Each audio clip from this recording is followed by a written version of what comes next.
Glad to be back with you again this morning. Please turn on your screens if it's all right with you. I'd love to see your beautiful faces this morning. Good morning, Darlene. Good morning, Keith. Nice to see you guys. So today we're going to begin a new series of conversations on the area of your business that's more important to your success than perhaps anything else. It also happens to be something that we spend very little time thinking about or working on. If I were to tell you that there are three areas of your business that are the three most important areas for success, and most people tell us they spend almost no time on one of those three, they might be surprised to hear that, right? Because we think, okay, we're working on our lead gen and we're working on closing deals and we're working on satisfying clients and all that. But there's one more part of the business that has a huge impact on your success over the long term that we tend to totally ignore. Why is it that sometimes teams in sports that don't necessarily have the best players on the team beat the teams with the best players and win the championship? Why is it that some smaller teams at Compass sometimes or regularly outperform larger teams? There's a lot of reasons that these things may happen, but one of them that's inescapable is this topic of culture. Every team has a culture, whether you're in sports, whether you're in business. Culture is one of the prime determiners of your success. If you want to turn the topic towards geopolitics, look at what's happening with Ukraine and Russia. If anybody asked you the day before this whole thing started, if you had to bet on the Russian side or the Ukrainian side winning this thing, which would you bet on? Almost everybody would have said Russia, right? Much bigger country, bigger economy, huge military, training and all that stuff. And yet, that's not what has happened here. They failed initially. Now it looks like Ukraine is pushing way back. There's something going on in these two armies that represents a very different approach. And let's say it's something about culture. It's not necessarily just a war of weapons, it's a war of will. And we hear many stories about folks on the Russian side, they didn't know they were going to war, they were told they were going to training and they don't want to be there. And on the other side, you have the Ukrainians, for example, fighting to defend their homeland. There's something going on there that's about the current culture of those places that also is affecting the outcome here, besides the number of guns or the number of people or something like that. So all I want to point out here is that culture is a prime influencer on the results that you experience. And so I want to ask all of you to spend a little time thinking with me over the next couple of conversations about this topic of culture. And I can start by asking you, how many of you spend dedicated time every week or every month towards building a better culture for your team? If that's you, put a yes in the chat box, please. I'm asking for specific dedicated practices that you engage in to build the culture of your team. If not, it's a great area for you to build your business. If you want to build the business bigger and it's not something that you're doing on a regular basis, this is a time for you to think a little bit more about what you could be doing here. It's very easy for all of us as business people to get sucked into just managing the deals all the time. But it's not just about managing the deals, right? It's also about managing the culture of the team. And so my hope for you today is that you'll come away from today's conversation recognizing that, yeah, you know what? Maybe I need to pay a little bit more attention to culture. My suggestion is that you dedicate like 2% of your time to culture. It's not a huge amount of time, but it can be a huge difference maker. All right. So what I'm going to do is I'm going to pull up a couple of slides, take you through a couple of basics today on culture that are going to be kind of a foundation for the rest of the conversations that we have in the next couple of sessions. You guys all very kindly shared challenges that you have around things you'd like to shift on your team at our last conversation. And I'm going to share a couple of those out today so that we can see how they relate to culture. So let me pull up the deck and go through a couple of things.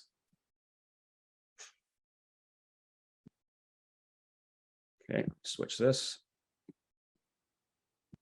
Okay. Okay, building a winning culture. As Chirag has said many times, this is an infinite game that we're all playing. It doesn't have an endpoint. It doesn't have a score at the end. It's a game we keep playing forever and ever and ever. Players come into the field, players leave the field, but the business keeps going. You have the opportunity always to work on building a better culture. So first question, what is culture? When I ask people this question in live meetings, I get kind of like nodding heads, but no responses. It's a little bit hard to say what culture is. If you ask the cultural anthropologists, these are the scientists who study culture, they'll say something like this: culture boils down to a pattern of thinking and a pattern of actions and behaviors that's shared by a group of people. You may not think about culture that way, but that's really what it is. A group of people live together or work together for a period of time, and they come into some kind of unwritten alignment around how we should behave with each other and something about how we should think. If you're talking about people's culture, you might talk about religion, you might talk about practices or holidays, but you can also apply this concept of culture to any group of people. Family, does your family have a culture? Absolutely. And is it similar or different from your family's culture when you were growing up? Yeah, quite likely. Businesses have cultures. When you leave one company and join another, you recognize that things are really quite different. There's a different pattern of thought running through different businesses. And even though all of you are in the same business, I guarantee you the way that you guys do things is unique in every case, because your set of ideas or thoughts are unique to you and your team. And the actions and the behaviors that you have, while in many cases similar to others, in totality, obviously there's differences there. So how do we boil this down to the simplest statement of all? Culture is how we do things around here. It's important for you to think about that. If you're always working in the business, working on the next deal, solving the next problem, you're not actually thinking about how we're doing things around here. You're just doing things the way you do things around here. And just like we can have dysfunctional families, we can have dysfunctional businesses.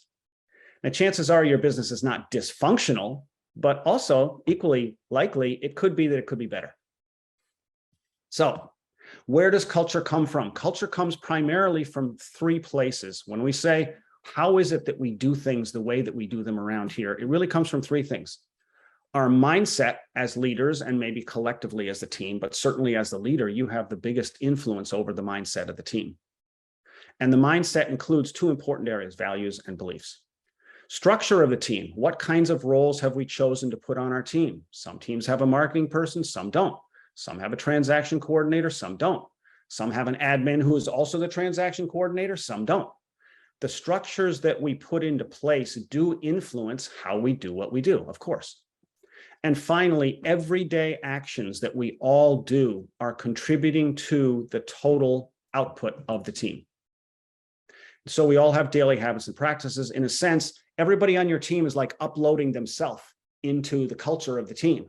And somehow that collectively gets downloaded to everybody overall, the sum total of all those things. So if you have 3 or 4 people on your team who really don't give a shit about your business, and they don't show up to meetings, and they don't care about the leads you give them, guess what? That affects your success overall, of course.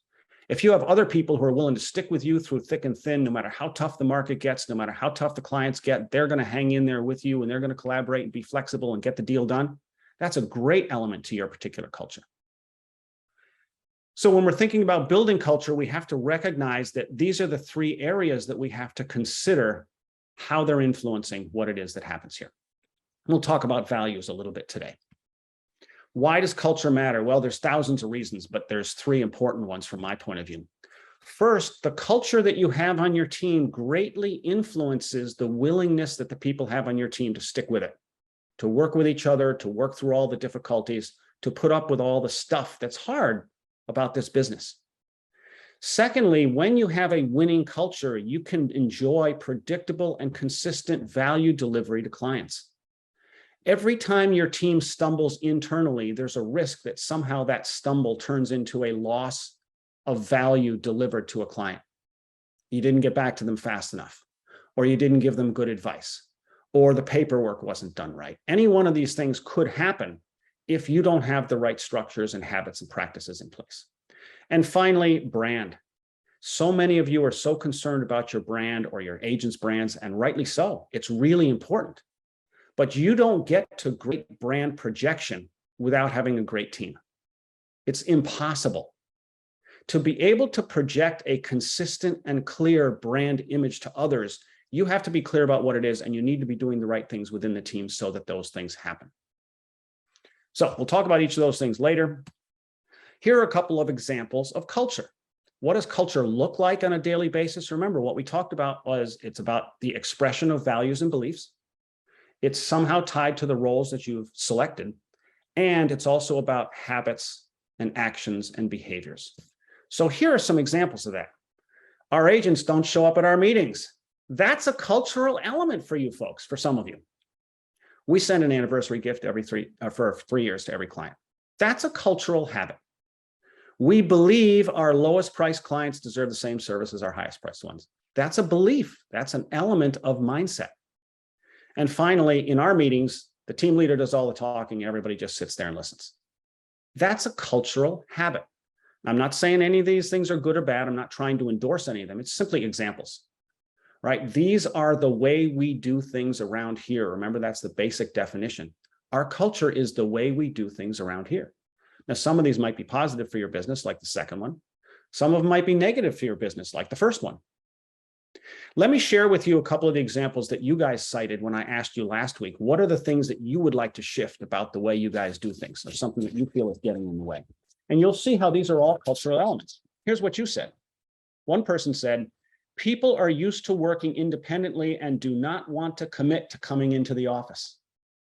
That's absolutely a cultural habit of some teams. Is it good or bad? You decide. In my case, I feel like if the team never comes into the office and you never see each other face to face, there's a cost to the business in that. Personally, that's my opinion. Here's another one. Negative energy with certain individuals on our team. Do you think that affects the success of your team or the collaboration? Absolutely. That's an element of somebody's culture that they cited here. I have systems in place and roles and steps that are in place for people to follow. Sometimes I feel like everyone is doing their own thing. Imagine a team where the concept is team, but everybody's doing their own thing. That has an effect on the business, of course. An agent on my team is doing solo marketing. Great question for you from a cultural point of view. What is our approach to marketing here? Marketing the team versus marketing the individual agents. You have to come down somewhere on alignment on that issue. Only working leads coming in, not going out to get leads. That's another cultural habit. On our team, no one goes out to get leads. Is that a good thing, a bad thing? Is that a strategic choice? Something to talk about, but it's a cultural element nonetheless. Not having a clear process for implementing marketing themselves in the team. That's similar to the other one. And finally, something common is a lack of follow-through, letting me know something is complete, so then I may do the task also, which leads me to stepping on their toes. So this person is saying that he or she is not getting informed when something's completed, and so he or she has to go back to them, maybe nag them or something like that. That's a cultural habit. It's around communication. And in this case, it sounds like it's imperfect communication. So the point here is these are all examples of culture, and every example of culture that turns out to be something that's, let's say, negative in some way has an effect on your business. This is why I say this is the most important part of your business that people don't pay enough attention to. Yes, it's important to pay attention to lead gen. Yes, it's important to understand the market. Yes, it's important to train your people. But even training your people is part of culture too, right? Some teams will train people actively with a plan, with a strategy, with very clear kind of targeted goals, that kind of thing. Others just kind of throw them in the water and let them sink or swim. Again, that's a cultural habit. So all these things are examples of culture, and every one of them is affecting your business. Just like everything that happens in your family affects the closeness of your family, right? Positive or negative. Every time you have an argument or every time you support somebody, all that goes to the ties within the team, within the family. So let's talk for a minute about one of the most important pillars of a culture: values. What we said in the slide before was that mindset is one of the main pieces of culture. And within mindset, there's two kind of subcategories that are really prominent. Our mindset is influenced by our values and by our beliefs. In other words, if we say, how do we approach business? What do we think is important for us to succeed and help our clients get what they want? It comes back to the values and the beliefs that we hold. For example, beliefs. Compass has the CEPs, right? Collaborate without ego, learn from reality, etc., right? How does a company with almost 30,000 agents try to keep people somewhat on the same page with each other? Well, that's what the CEPs are for. They're there to try to be a kind of a guidepost for all of us to say, this is how we ought to do business. Essentially, what Compass is saying is, we believe it's good for business when we collaborate without ego. We believe it's good for business when we learn from reality. We believe it's good for business to be opportunity obsessed, right? Etc. Those represent a collective mindset that Compass would like everyone to act from. Does everybody do it? No, unfortunately. But if everybody did, there might be some more kind of collaboration, like collaborating without ego. We want to encourage, and that's one of the pretty good things that Compass does well, helping agents connect with other agents, support each other, support each other, have those relationships. That's pretty good. It's not perfect, could be better perhaps. Some of those other ones, maybe people don't pay much attention. Similarly, values. Values are the things that we want to build our business around, like the foundation for all that we do and how we do it. A piece of that is values. Now, there's 4 things that you can think of as values. 2 of them are internal, 2 of them are external. When we think about values, what we're thinking about is the concepts that we think are really central to who we are, define us as who we are, and distinguish us from others. It's what we think is most important. But it's more than that, and here's the important part. Our values are what we want other people to count on us for, what we want others to experience from us. And this is where it connects to brand. Because our brand is all about the experience that our clients have of us. Think of the well-known brands in business in the world. I'll pull out a couple examples. Walmart. Everybody knows what the #1 value for Walmart is, right? When you go to Walmart, what do you know you're going to get? Cheap. You're going to get economical, right? Everybody knows that. They do it better than anybody else. They've built the biggest retail business in the world on one value: cheap. You know you're going to experience that from Walmart every time you go there. How about Apple? Another well-known brand built on 2 values. 1, aesthetics, right? Every Apple product looks cool, feels cool, is a work of art visually in itself. And secondly, very easy to use, very functional, supposedly intuitive, right? It's been part of their products ever since the very beginning. And you can look at other brands. Look at Ferrari. What are you going to get when you buy a Ferrari car? Speed, power, exoticism, right? Something like that, right? You know you're going to get that from those products. My question for you is, what are people going to get when they work with you or anybody on your team? How clear are you about what that is? And how certain are you that that's what everyone's actually experiencing? This is what brand is all about. Brand is about creating a predictable experience for the next customer. If somebody recommends a client to you because they had an experience of you, and then that client has a different experience of you, it tarnishes your brand. And it may lead to that second person never recommending you to somebody else because they came to you expecting to get this and they got this from you or one of your agents.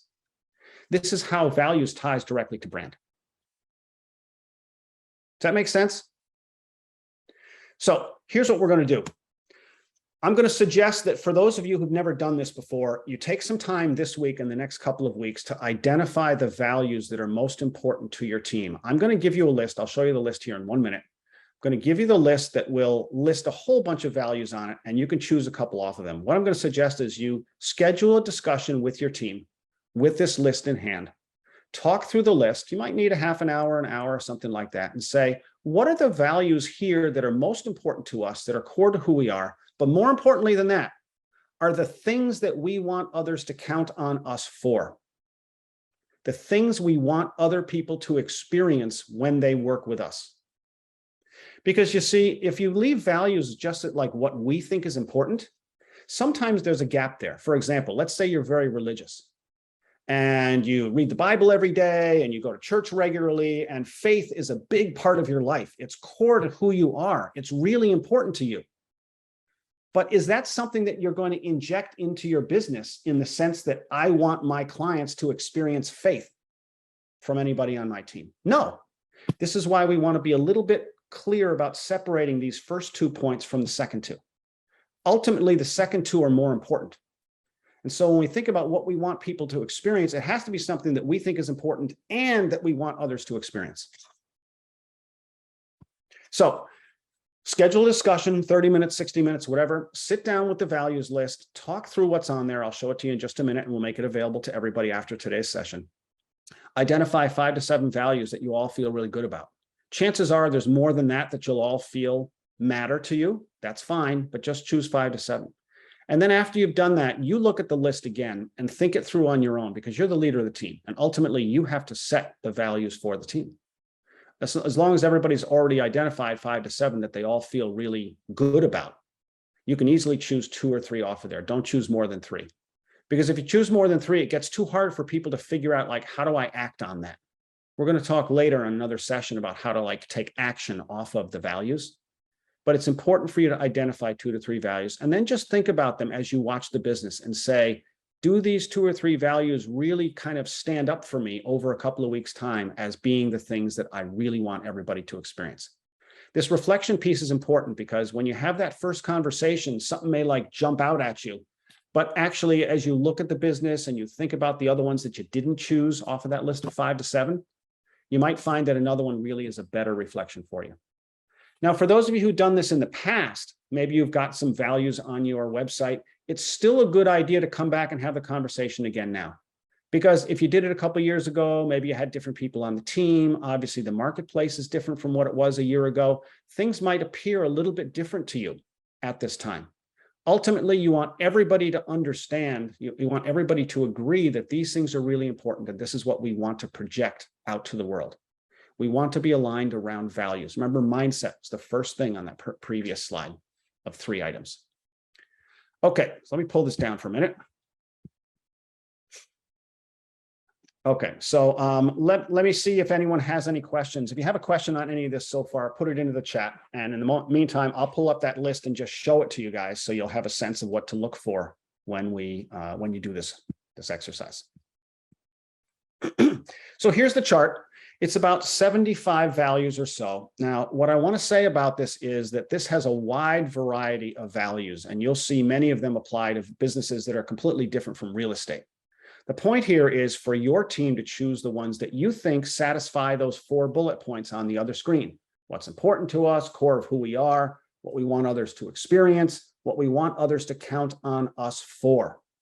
Just like Walmart, everybody counts on Walmart to give them cheap. And they get it. That's why they go there. Now, I'm going to suggest one thing to all of you. That I'd like to strike one value off of this list. I'm going to suggest very strongly, none of you choose the word integrity. It's too easy. It's too obvious. It's just kind of a throwaway value in my mind. Everybody does. Oh, yes, we're a team of integrity. Well, so what? So is anybody who's halfway decent. I want you to think a little bit more deeply than that. That's too easy. So I really want you to have a deep conversation about what matters to you. Imagine if you were having a conversation with your spouse or significant other, and you say, how do we want to live our lives? How do we want to raise our children? What do we really want our children to learn growing up with us in our family? That would be a deep conversation, right? I want you to have a similar conversation here, because this does get to the core of where your business will go in the future, and values always translate into behaviors. So it's really important for you to think of the values that really matter the most, and then we'll talk a little bit more about how you can kind of act on them. Second thing I'll say about this list is it's not meant to be the complete list. It's just all the words we could fit onto one page, just to keep it simple. So if there's another value that comes up for any of you in the conversation that's not on this list, go ahead and include it. Don't exclude it, right? This is not meant to be the preferred list. It's just a list to get you started in the conversation. What we found is if people don't have a list, they always go back to the same ones. Integrity, honesty, service. That's too easy. It's too cheap. And honestly, you guys are in a competitive field. You need to do better than that. So look through this particular list, generate some conversation. You may need 2 or 3 conversations to kind of complete this work with the team. And that's perfectly fine. It's not a rush. There's no race to get this stuff right. Just like in thinking about how do you want to raise your kids or what you want to build your marriage on. These are not things that you think about for 5 minutes and then forget, right? These are things that you want to really reflect on a little bit, talk and listen to each other deeply about what others have to say, and create what seems to be something that you all feel really good about, but especially you as the team leader, because the team is always going to be a reflection of you. Okay, so who has a question about any of this?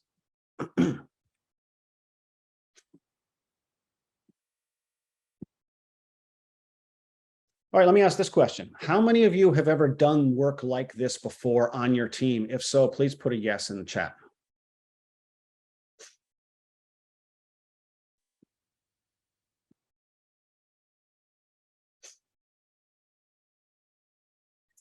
Okay, so this work, this exercise goes back to that slide a minute ago, the first slide, which I showed that had the 3 parts that make up culture: mindset, structure and roles, and habits and practices, right? And so this first part around mindset, every team is driven by mindset.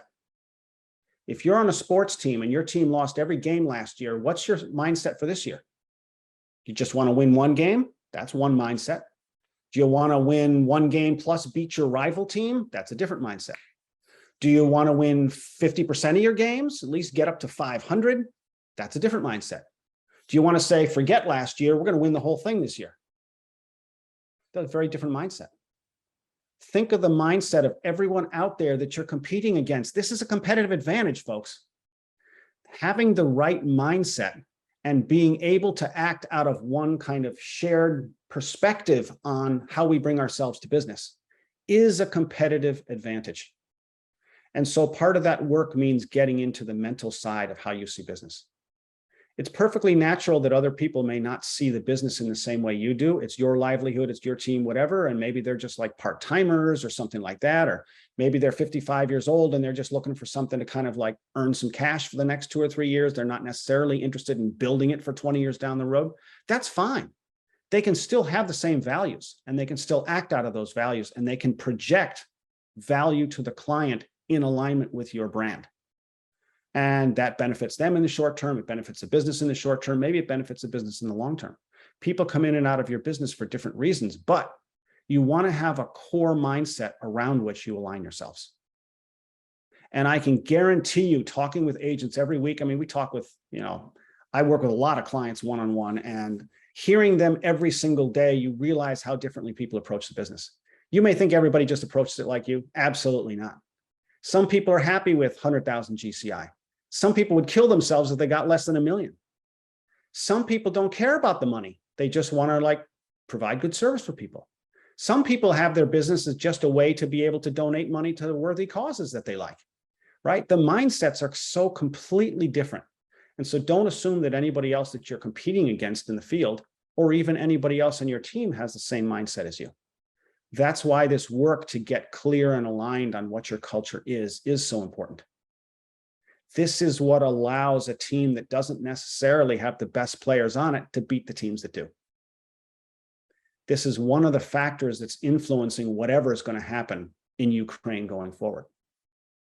It's an important, necessary aspect of the business that no one can ignore.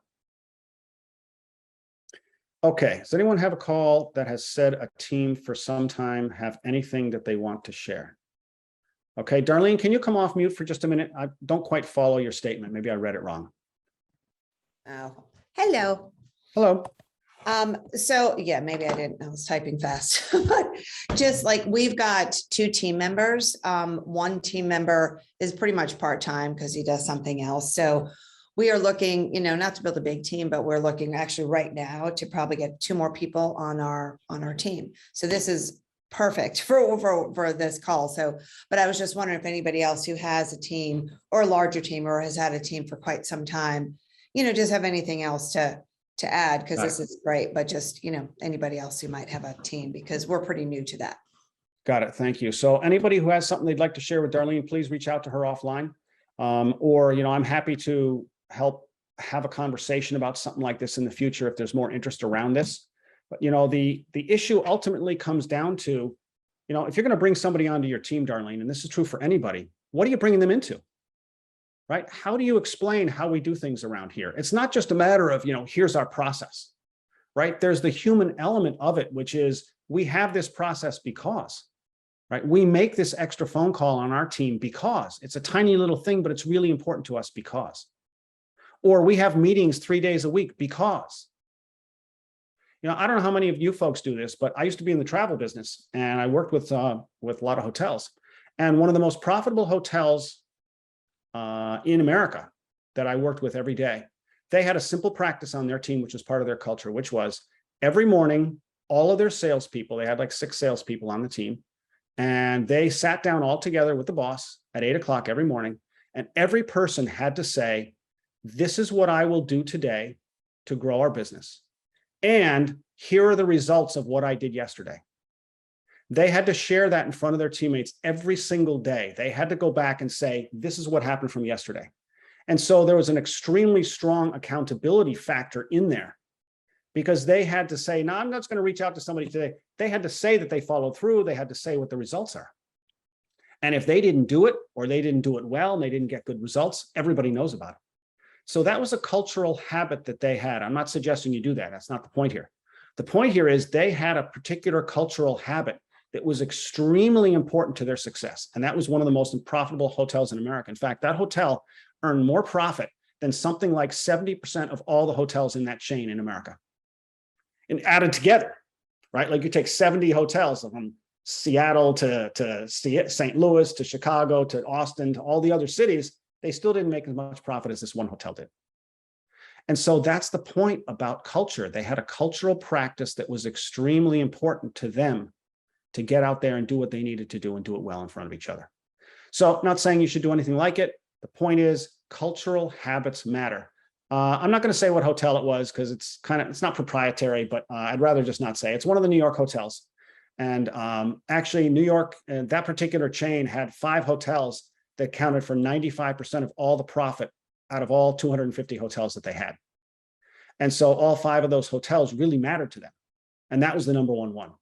And so, it's no surprise that a hotel in New York might make more profit than one in, say, Dubuque, Iowa. But the point is, they had a cultural habit that had been developed and practiced in a way that greatly affected the sales process, at least. Nothing about service, but certainly about sales. So I hope everyone will leave today thinking a little bit about culture, not committed to making any changes or doing anything specific, but just come away with this important realization or important fact that you need to spend some time focusing on the culture of your team. And it will pay off down the line. It's a little bit hard to measure. That's why a lot of companies don't focus on it, but absolutely it will pay off. And even if you can't measure it, doesn't mean it doesn't pay off. So give some thought to doing that exercise around building some discussion around values. If you don't come to agreement after one discussion, don't worry about it. Put it down for a couple of days, come back again later, have another discussion.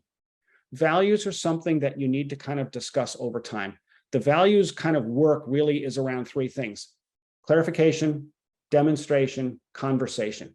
We'll talk about those others later, but this is the clarification piece. It means sitting down, sifting through all those words and say, what are these words? What do they mean? Why do we think they matter to our business? Why do we want to be a conduit for those things happening in our clients' lives? So good luck with it, everybody. Really happy to have this conversation with all of you. Really happy to hear from you. Let me know how it goes, David at ChiragShahCoaching.com, and look forward to talking with you next week where we'll push this conversation forward a little further. Thanks, everybody. Have a great day.